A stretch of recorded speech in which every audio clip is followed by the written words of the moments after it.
Hair में जो कर रहे हैं, हेयर एक्सपर्टीज़ जो कर रहे हैं, हेयर कट आज की तारीख में हर महिला, हर बच्ची हेयर कट एक अच्छा सा स्टाइलिश कट में रहती है, उसको सुंदर कलर कराती है, बालों को स्ट्रेट। पहले जैसा नहीं है कि पहले एक चोटी बनाए, सर पे पल्ला रखा, वो समय चला गया क्योंकि लोग वर्किंग हो रहे हैं, लोग फैशन की तरफ आगे बढ़ रहे हैं। तो एक अगर हम हेयर एक्सपर्ट भी हो जाते हैं, आज की तारीख में सबसे ज़्यादा चलने वाला जो सेगमेंट है वो हेयर का है। एक अच्छा हेयर ड्रेसर बहुत अच्छा अर्न करता है और उसके पास लाइन लगी रहती है। हेयर ड्रेसर को टाइम नहीं होता है, वो पूरे टाइम स्ट्रेटनिंग कर रहे हैं, तो कैरेटिन कर रहे हैं, न्यूट्री स्ट्रेट कर रहे हैं। अभी इंडियन बालों को मैनेज करने के लिए अनमैनेजेबल हो जाते हैं, तो उनके लिए अभी स्ट्रेटनिंग बहुत फैशन में।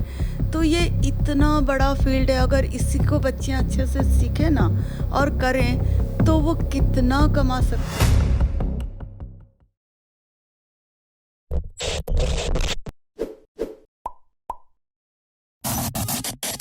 साथियों नमस्कार, टॉक नाउ के शो में आपका स्वागत है। आज हमारे साथ हैं Shrimati Meenakshi Tuteja. Shrimati Meenakshi Tuteja Meenakshi salon and academy के नाम से छत्तीसगढ़ में ब्यूटी पार्लर का कोर्स कराती भी हैं और बड़ा सैलून चलाती भी हैं। आप एक बहुत बड़ी उद्यमी हैं और सौंदर्य प्रसाधनों के मामले में, सौंदर्य साधनों के मामले में, श्रृंगार के मामले में, स्वास्थ्य के मामले में आपने अनेक बहुत अच्छे काम किए हैं। व्यवसाय के साथ साथ आप में गहरी आध्यात्मिक रुचि है। इसका प्रभाव है कि आपके व्यक्तित्व से बहुत लोग प्रभावित हैं और हमें ऐसी जानकारी भी मिली है कि आपके ब्यूटी सैलून में बच्चियों को करियर गाइडेंस बहुत अच्छा दिया जाता है और वहाँ से जो बच्चे प्रशिक्षित होकर निकलते हैं उन्हें बहुत ही अच्छे जॉब अपॉर्चुनिटी मिलते हैं। तो आज हमारे साथ मीनाक्षी जी हैं, मैं उनका हार्दिक स्वागत करता हूं। और जैसा कि आपके व्यक्तित्व के 3-4 आयाम हमको सुनने को और देखने को मिलते हैं जो बहुत प्रभावित करते हैं।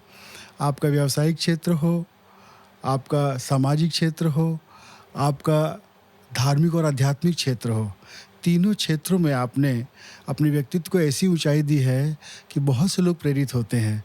तो मैं सबसे पहले शुरू करना चाहूँगा और आपसे जानना चाहूँगा कि आपका व्यावसायिक क्षेत्र किस तरह से प्रारंभ हुआ, आप बताना चाहेंगे?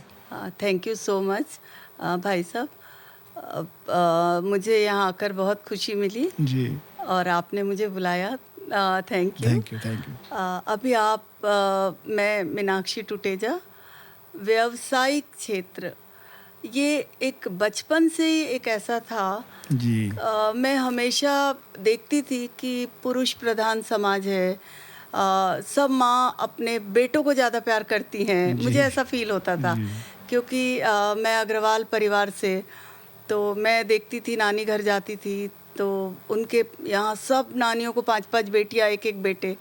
तो मुझे ऐसा लगता था कि बेटों को ज़्यादा प्यार मिलता है, क्यों? तो मुझे लगता था, बाल मन था, ये सोचता था कि हाँ ये लोग कमाते हैं और हम शायद घर पे रहते हैं, इसलिए माँ बाप इनको ज़्यादा प्यार करते हैं। अच्छा। एक मन में ये बात आने लगी। तो इस बात को सोचते सोचते मैं बड़ी होने लगी। तो वो हर महिला जो वर्किंग होती थी वो मुझे बहुत प्रेरित करती थी जी, उसमें, चाहे डॉक्टर्स हों, चाहे टीचर्स हों, चाहे तहसीलदार, प्रशासनिक में जितनी भी लेडीज़ थी, उनको देखकर मुझे ऐसा लगता था कि जब ये काम भी करती और अपना घर भी संभालती, तो जब ये कर सकती है तो मैं क्यों नहीं। और जो हमने अपना परिवेश देखा था उसमें हमने किसी भी महिला को वर्किंग नहीं देखा था। वो घर का ही पूरा कामकाज करती थी, बच्चे देखना, पूरा परिवार देखना, ये सब।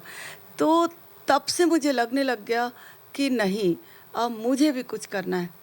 और एक इतना स्वाभिमान कूट कूट कर भरा था, पता नहीं ये बात किधर से आ गई, पर मुझे ऐसा लगता था हर पल मांगने से मरना भला। मैं हर पल सिर्फ ईश्वर से प्रेयर में रोज कहती थी, भगवान तेरे आगे ये हाथ उठेगा, बाकी मैं किसी के आगे हाथ नहीं फैलाऊंगी। वाह। मुझे तू मेरे आखिरी सांस तक मुझे तू ऐसा ही बना के रखना कि कभी तेरे सिवाय मेरा हाथ किसी के आगे ना फैले। और उस ईश्वर का बहुत शुक्रिया, लाख लाख शुक्रिया, उसने मेरी इच्छा पूरी की है और मुझे लगता है वो अंत तक पूरी करता रहेगा। तो अब बात आती है कि मैंने कैसे स्टार्ट किया। जस्ट मैं फर्स्ट ईयर मैंने किया था, 16 साल की थी मैं उस टाइम में। और मेरे ही कॉलोनी की एक बड़ी दीदी थी, वो मेरी प्रेरणा स्रोत थी। उनका मैंने सुना था कि वो आरगंडी एक कपड़ा होता है उसके फ्लावर सिखा रही हैं। तो बस मैं अपनी मम्मी के पास गई, मम्मी मुझे भी सिखाना है। अब माँ मेरी छोटी थी, तो माँ ने बोला कि ताई जी से बड़ी माँ से बात कर ले। मैं तो भाग भाग के अपनी बड़ी माँ के पास गई, बस मुझे भी सिखाना है। तो वो भी इनोसेंट थी, उन्होंने बोला ठीक है बेटा सिखा ले। अब आएंगे कैसे लोग, तो बहुत हिम्मत करके मैंने मम्मी से मांगा। ये बात है 1986 की, अच्छा। उस समय की। तो मैंने बहुत मुश्किल से, मम्मी मुझे सिर्फ 50 रुपये दे दो, तो मम्मी दे दी। अब मैं माँ के साथ, मैं और मेरा छोटा भाई, हम स्कूल जाते थे तो रास्ते में नवभारत प्रेस पड़ता था। तो फिर हम वहाँ पर गए और बस हमने बोला कि भैया विज्ञापन छपाना है। तो बोलते मैटर लाए हो बनाकर। तो हम तो दोनों ही नहीं समझते थे, छोटे थे। तो हमने कहा चलिए लिख दीजिए, रंग बिरंगे आकर्षक फ्लावर सीखिए, और अपना एड्रेस लिखवा के मैंने पैसे दिया। अगले दिन से ऐड आ गया, लोग आने शुरू हो गए इतना, और अब मुझे इतना अच्छा लगने लग गया। और मेरे मन में ये था कि कभी भी मेरे कारण मैं कभी किसी के ऊपर बोझ ना बनूं, जी। चाहे वो मेरे पिता हों, जी। चाहे बेटा हो, चाहे पति हो। मुझे लगता था मैं मेरे कारण तकलीफ़ किसी को नहीं होनी चाहिए कभी भी। तो जैसे काम करने लगी, मन इतना खुश होता था, और सीखने की लगन। तो नानी घर रायपुर था, मैं तुरंत आती थी, फटाफट नई हॉबी क्लासेस ज्वाइन करती थी, सीखती थी, तुरंत जाके वहाँ सिखाने लगती थी। एक बार की बात है, मैंने बंगाली स्वीट डिशेस सीखी। जी। तो मैंने तुरंत ऐड लगा दिया, और मम्मी बोलती बेटा एक बार प्रैक्टिस तो कर ले। लेकिन कॉन्फिडेंस लेवल इतना हाई था, अरे मम्मी मैं सब सिखा दूँगी। तो और उस समय मैं तो 17-18 साल की रही थी। बिलासपुर कलेक्टर की वाइफ आई थी, जी। और वो आई तो पूछती हैं कौन सिखाता है। मैंने कहा मैम मैं सिखाऊंगी। तुम सिखाओगी? तो मैंने कहा हाँ, नहीं सिखा सकती क्या मैं? तो बोलती है नहीं नहीं, क्यों नहीं सिखा सकती। तो अपने से सारे बड़े एज ग्रुप, छोटे एज ग्रुप, सभी, पूरा घर भरा होता था। काफ़ी सारी cooking, baking, ice cream, foil painting. इसके अलावा पढ़ाई में भी आपकी बहुत अच्छी हाँ, रुचि थी, पढ़ाई, और आपके नंबर भी बहुत अच्छे आते थे। उसमें भी मैंने एमए करते तक हॉबी क्लासेस चलाती रही। जी। और मेरी माँ मेरी बहुत बड़ी गुरु थी, जी। पहली गुरु। मैं अपनी माँ के लिए जितना भी कहूँ कम है।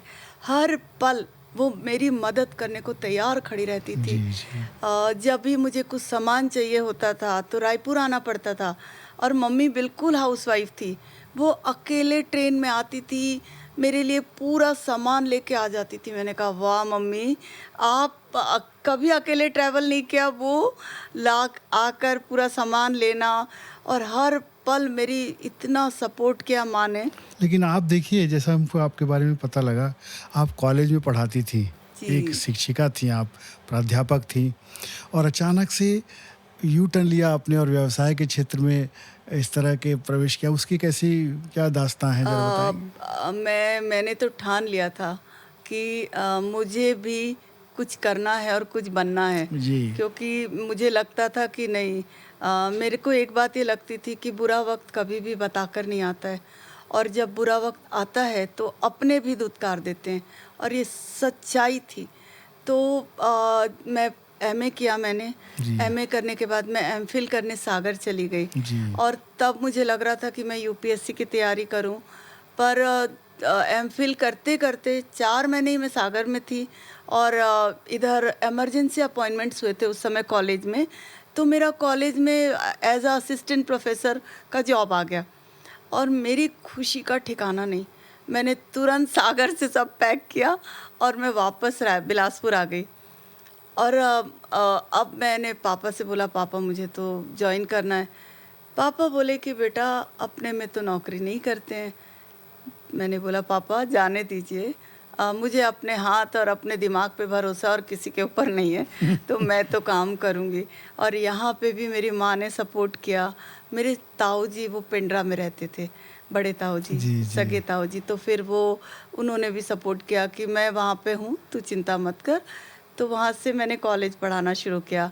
पढ़ाते पढ़ाते फिर मेरी शादी जी। अनिल टुटेजा जी से हुई, जी। जो कि टॉपर थे, पीएससी टॉप किया था, डिप्टी कलेक्टर थे।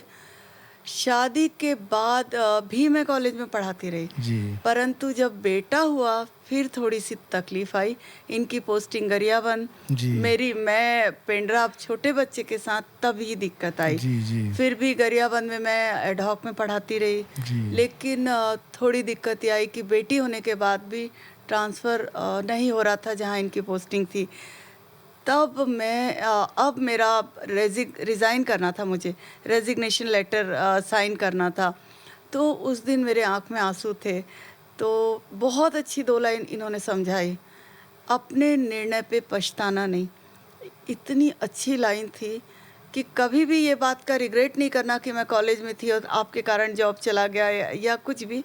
दूसरी लाइन थी, तुम जो चाहे वो कर सकती हो।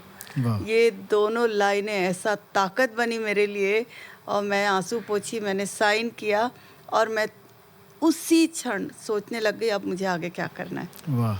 और मैं बस ये सोचती थी कि ऐसा काम करूं जो मैं अपने दोनों बच्चों को भी देख पाऊं और मैं काम कर लूं। तो मुझे एक ये लाइन ऐसी दिखाई दी, जबकि ये लाइन बिल्कुल मेरे नेचर के अपोजिट थी। अच्छा। मैं बहुत सिंपल थी, फैशन की दुनिया से बिल्कुल दूर थी, और मन भी उतना सरल और शांत था।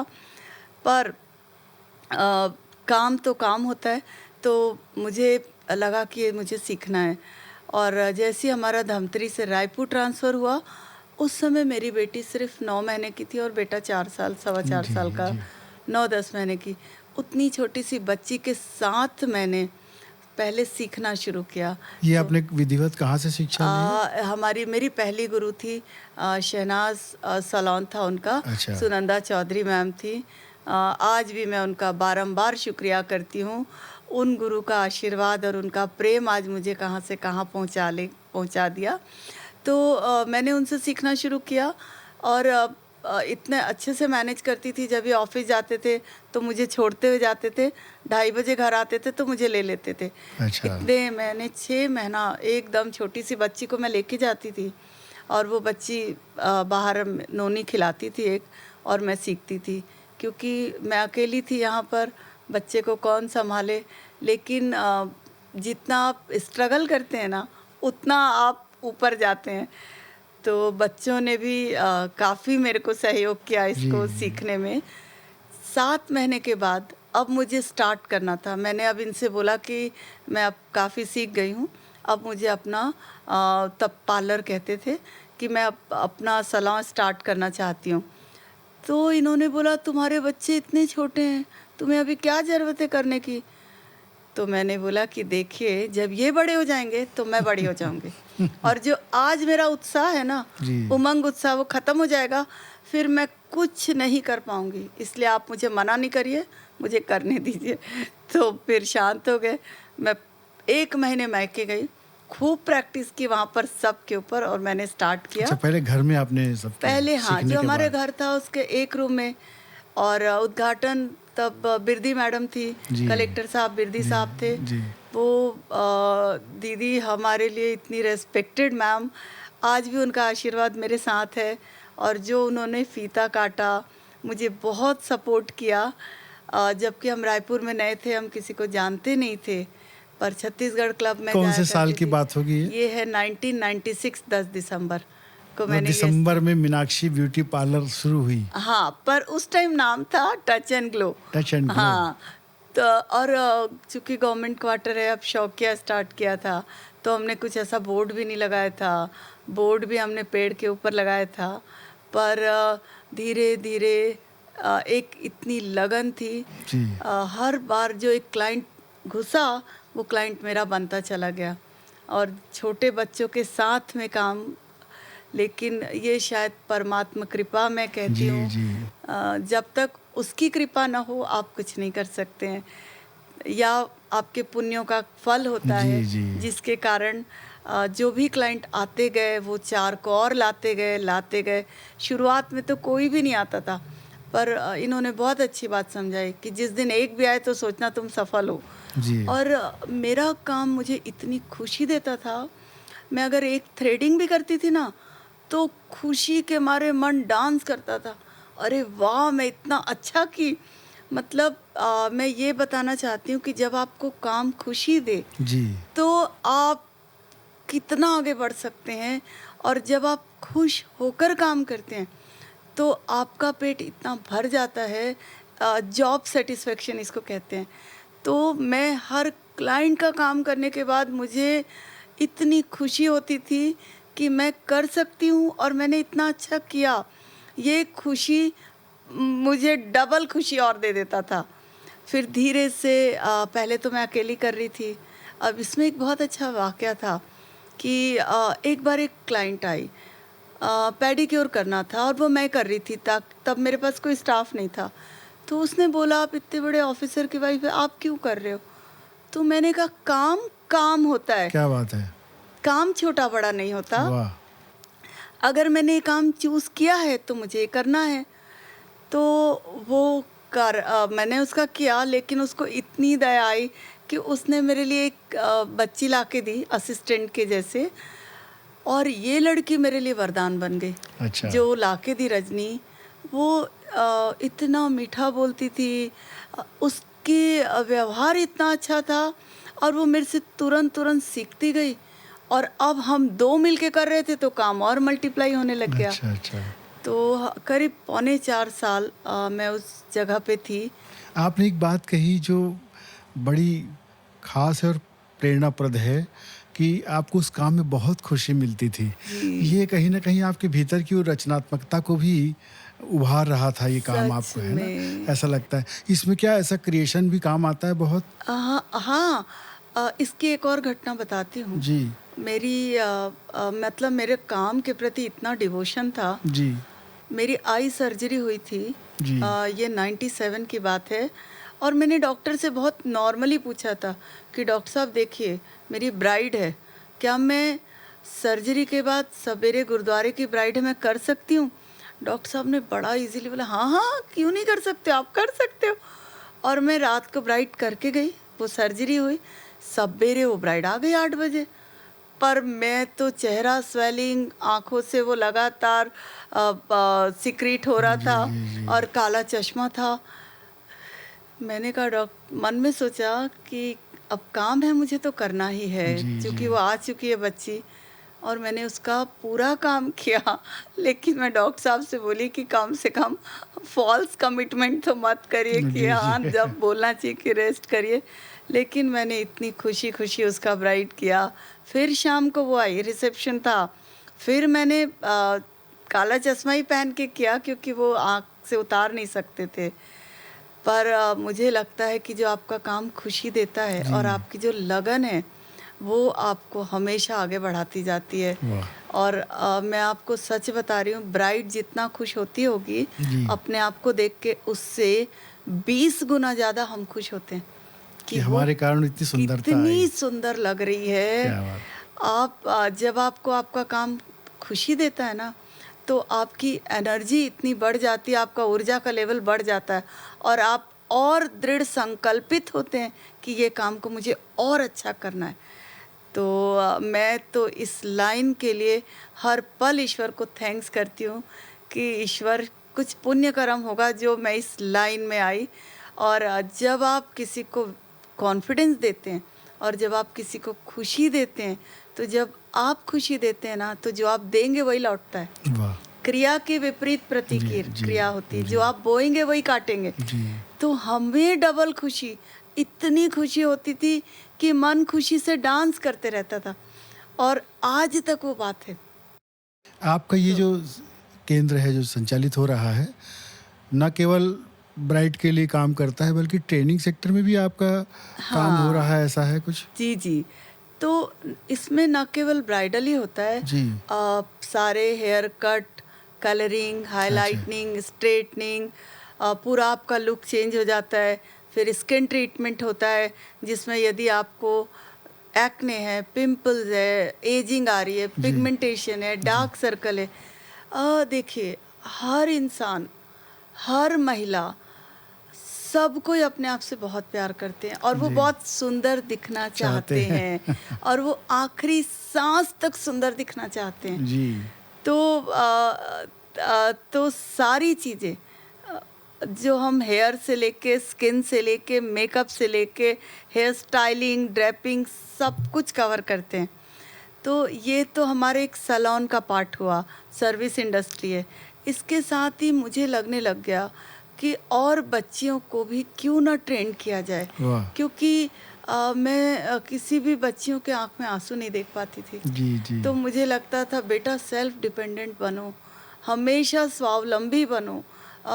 मुझे लगता था कभी बोझ नहीं बनना, न धरती माँ के ऊपर न किसी के ऊपर। तो और इसी के साथ साथ मैं चैम्बर ऑफ कॉमर्स 9 साल वहाँ पर मैं स्टेट प्रेसिडेंट रही, 3 टेन्योर। जी, जी। तो मैं हमेशा यही प्रेरणा देती थी, या मैं हमेशा यही कहती थी कि हमारे देश की आधी आबादी महिला की है। गांधी जी का भी सपना था कि आधी आबादी यदि देश की बैठकर खाएगी तो वो देश कैसे अर्थव्यवस्था में सबसे ऊपर जाएगा। तो मैं हमेशा कहती थी जी, कि जी। हम सबको कुछ ना कुछ फाइनेंशियल एक्टिविटी में इन्वॉल्व होना चाहिए। वाह! हमारी रचनात्मकता, क्रिएटिविटी, और महिलाओं में बहुत सारे गुण हैं। जी। ईश्वर ने उन्हें बहुत गुणों से नवाजा है। वो इतना अच्छा मैनेज कर सकती हैं, वो शालीन होती हैं, वो फोकस्ड होती हैं, जी। और सबसे बड़ा गुण उनके अंदर विनम्रता होता है। तो मुझे हमेशा लगता था कि मैं जब फॉरेन जाती थी तो मैं देखती थी यहाँ की हर महिला काम करती है। सवेरे उठे देखती थी हम, वो अपनी शॉप खोल रही है, वो क्लीन भी कर रही है, और वो पूरा रात तक बैठी है शॉप में। तो मुझे लगता था कि मेरे देश की हर महिला क्यों काम नहीं करती है। मुझे मन करता था कि करना चाहिए, सबको करना चाहिए। और मुझे ये भी लगता है कि जो वर्किंग होते हैं, शायद वो मोर एक्टिव और मोर एफिशिएंट भी होते हैं, क्योंकि अभी वो दोनों जगह बैलेंस सीखते हैं। जी। फैमिली लाइफ और बिजनेस लाइफ दोनों में तालमेल बिठाना, और जितना हमारा ब्रेन एक्टिव होता है उतनी एफिशिएंसी हमारी और अच्छी होती है। फिर घर में भी अगर आप और पैसे आते हैं तो आज आपके बच्चों का चाहे शिक्षा हो, चाहे मेडिकल हो, आप और खुशहाली और समृद्धि आती है। बहुत अच्छी बात। तो बस ये है कि बैलेंस करके खुशी-खुशी सभी महिलाएं जब काम करें तो हमारा देश अर्थव्यवस्था में सबसे ऊपर चला जाएगा। तो मुझे ऐसा लगता है कि हर बच्ची को, हर महिला को, सबको काम करना चाहिए, और फाइनेंशियली वो लोग को स्वावलंबी, इंडिपेंडेंट होना ही चाहिए। तो मीनाक्षी ब्यूटी सैलून में पूरे प्रदेश में ये नाम चर्चित है और यहाँ ट्रेनिंग भी दी जाती है। तो क्या आप कितने दिन का रहता है इसका, अगर कोई बेटी हमारी सीखना चाहे तो क्या रहता है प्लान ये इसका? करीब 9 से 10 महीने का कोर्स होता है, जी। और इंटर्नशिप भी इसमें देते हैं हम, जी। और बहुत प्रैक्टिस सेशन भी अच्छा से होता है। जी। पर यह है कि सीखने के तुरंत बाद या तो आप अपना सैलून डालिए, जी। फ्रीलांसिंग आप कर सकते हैं, जा के सर्विस दे सकते हैं, या आप तुरंत जॉब में लग जाइए, क्योंकि आप जब जॉब अपॉर्चुनिटी का क्या है इसमें? हाँ, अभी तो इतने ज़्यादा सैलून चारों तरफ अच्छा। खुल रहे हैं, जी। तो अभी सब तरफ बहुत गर्ल्स काम कर रही हैं। अच्छा। और अभी ये फील्ड इतना बढ़ रहा है, क्योंकि इसमें हम देख रहे हैं हेयर में जो कर रहे हैं, हेयर एक्सपर्टीज़ जो कर रहे हैं, हेयर कट, आज की तारीख में हर महिला, हर बच्ची हेयर कट एक अच्छा सा स्टाइलिश कट में रहती है, उसको सुंदर कलर कराती है, जी। बालों को स्ट्रेट पहले जैसा नहीं है जी, कि जी। पहले एक चोटी बनाए सर पे पल्ला रखा, वो समय चला गया जी। क्योंकि लोग वर्किंग हो रहे हैं, लोग फैशन की तरफ आगे बढ़ रहे हैं। जी। तो एक अगर हम हेयर एक्सपर्ट भी हो जाते हैं, आज की तारीख में सबसे ज़्यादा चलने वाला जो सेगमेंट है वो हेयर का है। एक अच्छा हेयर ड्रेसर बहुत अच्छा अर्न करता है और उसके पास लाइन लगी रहती है।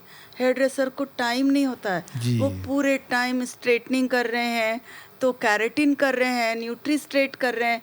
अभी इंडियन बालों को मैनेज करने के लिए अनमैनेजेबल हो जाते हैं, तो उनके लिए अभी स्ट्रेटनिंग बहुत फैशन में। तो ये इतना बड़ा फील्ड है, अगर इसी को बच्चियां अच्छे से सीखें ना और करें तो वो कितना कमा सकती हैं। दूसरा फील्ड है स्किन एक्सपर्ट का। जी। स्किन में भी आज किसी को एक पिंपल पर बर्दाश्त नहीं, किसी को थोड़ी सी झाई होती वो बर्दाश्त नहीं, सबको अच्छा दिखना है। तो अगर हम स्किन एक्सपर्ट भी बनते हैं, जी। किसी को रिंकल, किसी को डार्क सर्कल से बर्दाश्त नहीं है, तो हम उस पे भी बहुत अच्छा काम कर सकते हैं। एक और बात थी मीनाक्षी जी, बड़ी जिज्ञासा थी। आप जैसे हेयर के बारे में बता रही हैं कि इंडियन हेयर्स पे बहुत सारा काम हो रहा है, तो एक डर्मेटोलॉजिस्ट भी होता है और एक आपका सेंटर भी होता है। आपके यहाँ भी न्यूट्रिशन वैल्यू पर ध्यान दिया जाता है और डर्मा वाला भी कहता है कि न्यूट्रिशन वैल्यू आपकी होनी चाहिए। जैसे अभी एक गंजेपन का जो सुंदरता में सबसे बड़ी बात है, किस बात को हाँ, माना जी, जाता है कि जी, गंजापन जी, आ जी। रहा है, तो क्या इसकी ठीक होने की संभावनाएं प्रबल हो रही हैं आजकल? हाँ हाँ, देखिए यदि हम पहले ही ध्यान दे देते हैं कि बाल बहुत झड़ रहे हैं, जी। तभी अगर हम उसी स्टेज पे ध्यान देते हैं, सबसे पहले तो हमारा D3 कम तो नहीं है, अच्छा। B12 प्रॉपर है कि नहीं, जी। आपको प्रोटीन आपके डाइट में जा रहा है कि नहीं, जी। जी। और आपके स्कैल्प में कोई इन्फेक्शन तो नहीं। अच्छा, इन कारणों से होता हाँ, है। इन कारणों से होता है। तो अगर हम ये सारी चीज़ चेक कर लेते हैं और हम उसी समय, आजकल बहुत अच्छे अच्छे ट्रीटमेंट आ गए। ये वंशानुगत होता है ऐसा कहते थे, ये हाँ, धारणा क्या है? हेरिडिटरी तो है ही है, है ही है, अच्छा। पर इसके इलाज भी साथ में है। अच्छा। PRP ट्रीटमेंट हो रहा है, ये डॉक्टर्स भी करते हैं, ब्यूटिशियंस भी कर रही हैं। जी। प्लेटलेट रिच प्लाज्मा, अपने ही बॉडी का ब्लड निकाल के अच्छा। उसको प्लाज्मा में कन्वर्ट करके उसको इंसर्ट करते हैं। अच्छा। और माइक्रोनीडल थेरेपी कहते हैं। अच्छा। तो इससे आजकल बहुत अच्छे से बाल वापस आ जा रहे हैं। पर भी ज़्यादातर मेल में हेयर फॉल की बहुत शिकायत होती है। जी, जी। और बाल्डनेस ज़्यादा मेल को आती है। मेल को आती है। अगर आपका तनाव बहुत ज़्यादा है, स्ट्रेस बहुत है, तो भी उसका फ़र्क पड़ता है, बाल झड़ने लगते हैं काफ़ी हद तक। जी। जी। तो हमें इनसे भी बचना है।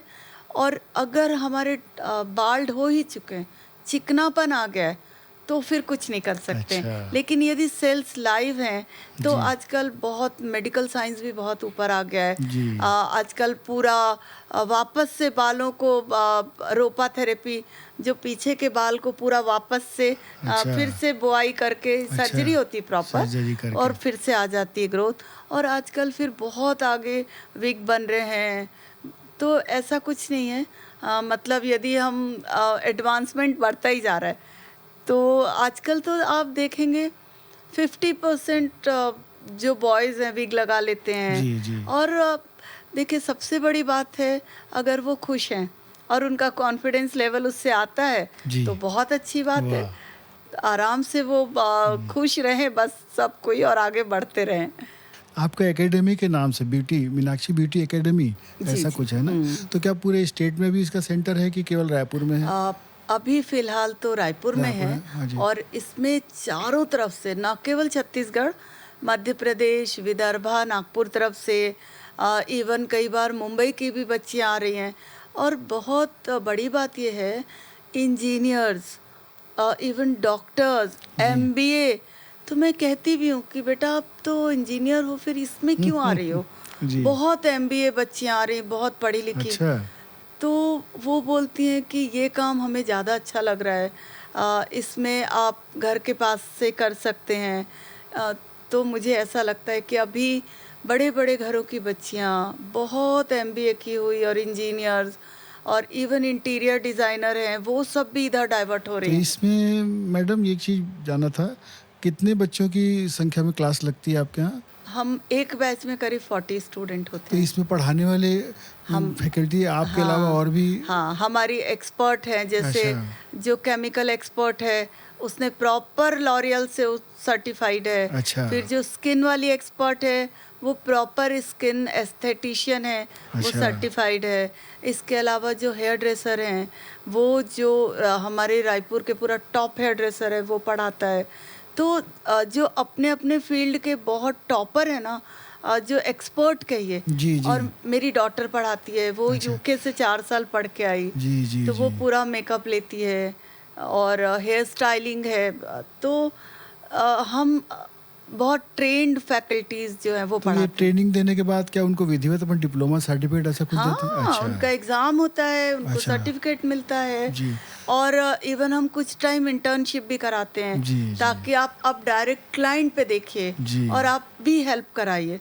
तो यहाँ पर उनका कॉन्फिडेंस और बढ़ जाता है, जब वो डेली देख रहे हैं कि क्लाइंट के साथ आप कैसे बात करना है, आपका व्यवहार कैसा होना जी चाहिए। जी आपको देखिए, सिर्फ आप ये सीख जाएं यही यही पूर्ण नहीं है। जी इसके साथ आपको कस्टमर मैनेजमेंट बहुत इम्पोर्टेंट है, क्लाइंट मैनेजमेंट। जी। क्लाइंट को कैसे मैनेज करना है, फिर मार्केटिंग कैसे करनी है, आपको कैसा देखिए इसमें अब आप आज की तारीख में देखेंगे सब अलग अलग जगह से लोग आ रहे हैं, क्लाइंट हैं, और सबका गुस्सा यहाँ पे रहता है। तो इनको मैनेज करना बहुत डिफ़िकल्ट टास्क होता है, क्लाइंट मैनेज जी करना। जी जी। तो मैं कहती हूँ कि बेटा सिर्फ हम ब्यूटिशियन बन रहे यही सफिशिएंट नहीं है। जी इसके साथ हमें हमारा व्यवहार, हमें हमारा धैर्य कितना होना चाहिए, क्योंकि ये सर्विस इंडस्ट्री है। जी। सर्विस इंडस्ट्री मतलब हमें पूरे टाइम पढ़ना ही पढ़ना है।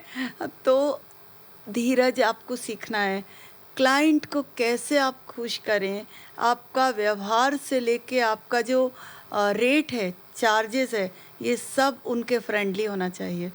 तो बहुत सारी चीज़ें इसमें और आती हैं। और इसके बाद अगर आप बढ़ते हैं तो ये बहुत बड़ा फील्ड है लॉ का। जी। अब आपको टीडीएस, जीएसटी, ये लेबर एक्ट क्या है, ये भी सब पता होना चाहिए, वाह। क्योंकि इसके बगैर भी आप आगे नहीं बढ़ सकते हैं। जी जी। आपका इनकम टैक्स रिटर्न भरना है, आपको एम्प्लॉय का पीएफ चाहिए, ईएसआईसी चाहिए, अच्छा। क्योंकि ये अब एक बड़ा बिजनेस है। अच्छा। तो सिर्फ हमें स्किल डेवलप करना बस नहीं है, इसके साथ बिजनेस करना भी आना चाहिए। वाह। तो ये सारी चीज़ें चीज़ें आप बताती हैं। हम सिखाते हैं, ये भी साथ साथ में, कि आपका व्यवहार, क्वालिटी प्रोडक्ट, एनवायरनमेंट आपका, और डिवोशन, कितने आप उनको फ्रेंडली एनवायरनमेंट देते हैं। सारी चीज़ें, बहुत सारी चीज़ आती, तब जाके एक आप सक्सेसफुल बिजनेस वूमन बनती हैं। बहुत अच्छी बात। और लॉ भी पता होना चाहिए। तो साथ में अभी आपको कंप्यूटराइज बिलिंग, कितना हमें क्लाइंट से जीएसटी लेना है, सर्विस टैक्स लेना है, ये सब कुछ पता होना चाहिए। और हम साथ साथ में ये भी ट्रेनिंग देते हैं। इतनी सारी व्यावसायिक गतिविधियां आप चला रही हैं, इसमें बहुत व्यस्त रहती हैं, लेकिन आपके स्वभाव में एक बहुत अच्छी बात है कि आप समाज से भी लगातार जुड़ी हुई हैं जी और जी। समाज सेवा में सक्रिय रहती हैं। तो इस दिशा में आप कैसे मैनेज कर पाती हैं, काम के साथ साथ अदर्स एक्टिविटीज़ में आप रहती हैं? जब आपकी टीम बहुत अच्छी रेडी हो जाती है, जी देखिए जिस समाज ने हमें सब कुछ दिया, आज उनके लिए भी हमें बहुत कुछ करना चाहिए। जी ये जी हमारा फ़र्ज बनता है, और हमें करने से जो सुकून मिलता है जी। वो बहुत बड़ा होता है। तो मैं काफ़ी सारी बच्चियां हमारे पास ऐसी भी आती हैं जी जो कुछ नहीं पे कर सकती, जी। पर मैं बिल्कुल साइलेंटली उनको चुपचाप कोर्स करा देती हूँ। कितनी ऐसी बच्चियाँ होती हैं जो पे नहीं कर सकती, और ब्राइट मैम आपसे तैयार होना है, मीनाक्षी से तैयार होना है, वाह। तो हम चुपचाप कर देते हैं, जी। पता नहीं लगने देते हैं। और chamber of commerce and industries में मुझे 13 साल मैं प्रेसिडेंट 9 इयर्स रही। जी तो जब मैं तब 46 एज की रही होंगी, तब मुझे, नहीं और पहले 42 की थी, तब मैं उसमें गई एज अ प्रेसिडेंट, पूरे स्टेट प्रेसिडेंट। तो मैंने बहुत कुछ सीखा वहाँ से, बहुत कुछ सीखा। देने की भावना भी बहुत जी, समझ में आई जी, जी। कि कैसे सबको और आगे बढ़ाओगे तो आप अपने आप आगे बढ़ते जाओगे। जब हम सबका निर्माण करते हैं तो हमारा निर्माण अपने आप होता है। जब आपके अंदर वो भाव होता है ना कि आपको दूसरे को भी आगे बढ़ाना है, तो जब आप सबको आगे बढ़ाते हैं तो आप उनके दिलों में राज करते हैं। ये चीज़ सीखने में आई। तो मैंने बहुत निःशुल्क ट्रेनिंग करी उस स्टेज से और बहुत कुछ सीखा। 9 साल जी। इतने तगड़े संगठन के साथ में जुड़ी रही। बहुत अच्छे से हम वहाँ से काफ़ी निकले। आपकी सक्रियता रही उस दिशा हाँ, में। जी, जी। जी। इनके अलावा आपको बहुत ज़्यादा आध्यात्मिक क्षेत्र में भी बड़ी जी। रुचि है और आपने बहुत अच्छे लेक्चर्स भी दिए हैं, समाज को प्रेरित किया है। तो हम चाहेंगे कि ज़रूर इस दिशा में आप हमारे दर्शकों को भी कुछ बताएँ अ, कि ये यात्रा आपकी कैसे शुरू हुई और किस तरह से आप हाँ। इसको महसूस करती हैं? मैं बहुत छोटे से मेरी माँ जुड़ी थी। मुझे मेरी मम्मी को भी हर समय खोज रहती थी जी, भगवान की। तो वो जब जाती थी एक आश्रम जाती थी तो जी, मैं साथ में उनके जाया करती थी। मुझे देखिए इंसान जो खोज रहा है सुख, शांति, आनंद, प्रेम, शक्ति यही खोज रहा है। जी, जी, जब हम भौतिक जीवन में आगे बढ़ रहे हैं, लेकिन इसके साथ ही यदि मेरा मन शांत नहीं है, यदि मैं बहुत अहंकार में आ जाती हूँ, तो सब कुछ ख़त्म है, जी, जी। सब कुछ ख़त्म है। तो मुझे ऐसा लगने लगा, मैं बहुत प्रभावित थी सिस्टर शिवानी, बीके शिवानी का आपने नाम अच्छा, सुना होगा। जी, अब जब मैं उनको सुनने लगी, तो मुझे इनकी बात इतनी अच्छी लगी कि कभी हम बहुत बड़े साधु सन्यासी उनकी दृष्टि पड़ जाए तो हमारी तबीयत अच्छी हो जाती है। तो ऐसी क्या बात है उनमें? तो समझ में आया कि जो उनका ऑरा होता है ना, जी, वो बहुत पावरफुल होता है। जी। तो ऑरा कैसे बनता है? हुँ, हुँ। जब आप देना, देना और देना, जब आप इस भाव में होते हैं, तो वो आपका प्योर ऑरा मंडल बनने लगता है। वाह! तब मुझे समझ में आया कि अरे हम क्या कर रहे हैं। हमें सिर्फ मनी बाय प्रोडक्ट है, अपने आप आती है। पर जब आपका मन है वो हमेशा सिर्फ आप उस ऑरा में बैठे कि आपके पास क्लाइंट आ रहा है तो आप उसको जेन्यून सलाह देंगे। सिर्फ आपका भाव देने का होना चाहिए कि आप उसको और कितना सुंदर बना सकते हैं, आप उसके हित के लिए कितना अच्छा कर सकते हैं। तो मैंने अपने आप को चेंज करना शुरू किया कि मुझे भी उस ऑरा में रहना है और हर पल अब मेरे अंदर ये भाव होता है कि मैं कितना अच्छा उसको दे सकूं। वाह! और मैं धीरे धीरे बहुत स्पिरिचुअलिटी की तरफ बढ़ने लगी क्योंकि मुझे ये भी पता है कि एक दिन सबको जाना है और जाने के पहले मैं कितना पुण्य कर्मों का खाता इकट्ठा कर रही हूँ वाह! और यही मेरे साथ जाएगा और सब कुछ यहीं रह जाएगा। जब ये भाव मन में आ जाता है तो ऐसा लगता है कि कितना उस परम शक्ति को, परमात्म शक्ति को हमें याद करना है और कितने जन्मों के विकर्मों का बोझ हमारे सिर के ऊपर है। इस बोझ को चुकाना है और पुण्य कर्मों को जमा करना है। तो जब ये बात समझ में आती है तो ऐसा लगता है कि समय बहुत कम है और आपको पुरुषार्थ बहुत करना है। वाह! तो इसके लिए बहुत इम्पॉर्टेंट है मेडिटेशन करना। जी, उसके साथ जब हम कनेक्ट होते हैं तो वो परमात्मा सुख का सागर है, करुणा का सागर है, शांति का सागर है, दुख हरता सुख करता है। क्या तो बात! जब हम उसको याद करते हैं तो वो सारी शक्तियाँ हमारे अंदर आने लगती है और हमारे अंदर वो प्योर भाव आने शुरू हो जाते हैं। तो अभी जो समय है हम घोर कलयुग की तरफ बढ़ रहे हैं। जी, तो किसी ने भी अगला पल नहीं देखा है जी, क्या होगा। तो ऐसा लगता है कि हम इतने सत्कर्म करके जाएं, पुण्य कर्म का खाता लेकर जाएं कि धर्मराज भी हमें सैल्यूट करे।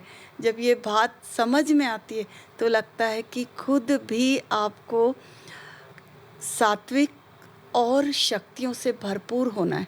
हम इतना भरपूर होएं कि हम जिसके लिए संकल्प भी करें और वो दुआ उसको लग जाए। वाह। इस अवस्था तक पहुंचने के लिए जो संपन्न होगा, जो भरपूर होगा, वही दे सकता है। जी जी तो जब आप भरपूर कैसे होंगे? जब आप अपना कनेक्शन उस परम शक्ति से आप कनेक्ट होंगे, तब आप भरपूर होंगे। जी जी जब आप संपन्न होंगे तो आप दे सकेंगे। जो संपन्न होगा वही तो दे सकेगा। तो ये पुरुषार्थ चल रहा है कि हमें बहुत शक्तियों से भरपूर होना है और सबको बांटते चलना है। तो दुआ लो और दुआ बांटते चलो, सबको प्रेम बांटते चलो, सुख बांटते चलो, खुशियाँ बांटते चलो। तो स्पिरिचुअलिटी में एक मार्ग है प्राण ऊर्जा, प्राणिक यात्रा, जो आपको ऊर्जा से भरपूर रखती है। जी। तो इसमें अमृत वेला मेडिटेशन होता है। फिर एक बहुत ही हमारे वेदों में कहा गया है कि जो सूर्य देवता थे, ये ऊर्जा के सबसे बड़े स्रोत हैं। जी। तो उस सूर्य देवता से आपको सारी ऊर्जा लेनी है। तो उसके लिए सन गेजिंग, सन त्राटक जिसको कहते हैं, कि सूर्य प्राणेश्वर होता है, प्राणों का प्राण होता है, प्राणनाथ है वो। उससे सारी ऊर्जा, क्योंकि अभी आप देखिएगा हर इंसान जो सवेरे उठता है ना, जी। तो भी वो थका सा रहता है। उठने के बाद भी वो फ्रेश नहीं लगता है। और सो जाऊं। शरीर भले ठीक है लेकिन मन थका रहता है। क्यों? क्योंकि हमारे अंदर वो प्राण शक्ति की कमी है, ऊर्जा की कमी है। तो एक सन गेजिंग है, बेयरफुट वॉकिंग है, इसके साथ नेचर के पास जाओ जहाँ पे वो प्राण शक्ति, प्राण ऊर्जा से भरपूर होते हैं। तो ये सारी एक्टिविटी जब हम करते हैं तो वो प्राण ऊर्जा अंदर भरने लगती है और हम पॉजिटिविटी से भरपूर होने लगते हैं। तो जब तक इंसान स्पिरिचुअल नहीं होगा, वो भौतिक दौड़ में आखिर हमारा लक्ष्य क्या है, हम कितना दौड़ेंगे, जी और जी लक्ष्य कुछ समझ में नहीं आता है। तो जब हम आध्यात्मिकता से जुड़ते हैं तो ऐसा लगता है कि आपके जो भाव शुद्ध होते हैं ना, तो फिर जब आप शुद्ध भाव के साथ काम करते हैं तो आपको अंदर से खुशी भी होती है और एक शांति भी मिलती है और आप स्वस्थ रहते हैं। आज आधी दुनिया बीमारियों से बुरी तरह से ग्रस्त है। जी। आप देखेंगे 30-31 साल के बच्चों को अटैक आ जा रहा है, सब डायबिटीज़ है, ब्लड प्रेशर है। इसका कारण है हमारा खान पान और जीवन शैली। जब हम इसको नहीं सुधारेंगे तो हम कैसे स्वस्थ, जब तक हम नहीं रहेंगे हम कैसे आगे बढ़ेंगे। तो बहुत ज़रूरी है कि बैलेंस लाइफ, खान पान आपका शुद्ध होना चाहिए, मन शांत होना चाहिए। तो सिर्फ ब्यूटी सिर्फ ऊपर की सुंदरता नहीं है। जब तक आपका मन सुंदर नहीं है, जब तक आपका व्यवहार सुंदर नहीं है, कर्म सुंदर नहीं है, और जब तक आप स्वस्थ नहीं है तो आप सुंदर भी नहीं है। तो ये सारी चीज़ों का समावेश आपको एक्चुअल सुंदर बनाता है। तो बस मैं हर समय यही कहती हूँ कि बेटा सिर्फ ऊपर से नहीं, आपको आपके बोल, आपके कर्म, आपका व्यवहार और आपकी सोच सब कुछ सुंदर होनी चाहिए, और इसके साथ ही साथ आपका शरीर स्वस्थ होना चाहिए। और कोरोना के बाद से आप देख रहे हैं सबकी लाइफस्टाइल बिगड़ सी गई है। तो बस मैं सबके लिए दुआ और प्रे करती हूँ, पूरे विश्व की आत्माओं के लिए, कि सब खुश रहें, सुखी रहें, निरोगी रहें, सबके जीवन में उमंग उत्साह रहे, परिवार में प्रेम और मधुरता रहे। ये मेरा बहुत दिल से दुआएं और सबके लिए एक शुद्ध भाव होता है। आपसे बात करके आज बहुत अच्छा लगा और आपकी बातों से निश्चित रूप से हमारे दर्शक प्रेरित होंगे। साथियों, आपको ये वार्तालाप बहुत अच्छा लगा होगा। हम आशा करते हैं कि आपका प्रोत्साहन मिलता रहेगा। आपका बहुत बहुत आभार मीनाक्षी जी, थैंक यू और सो आप मच। सबका भी मित्रों बहुत बहुत आभार।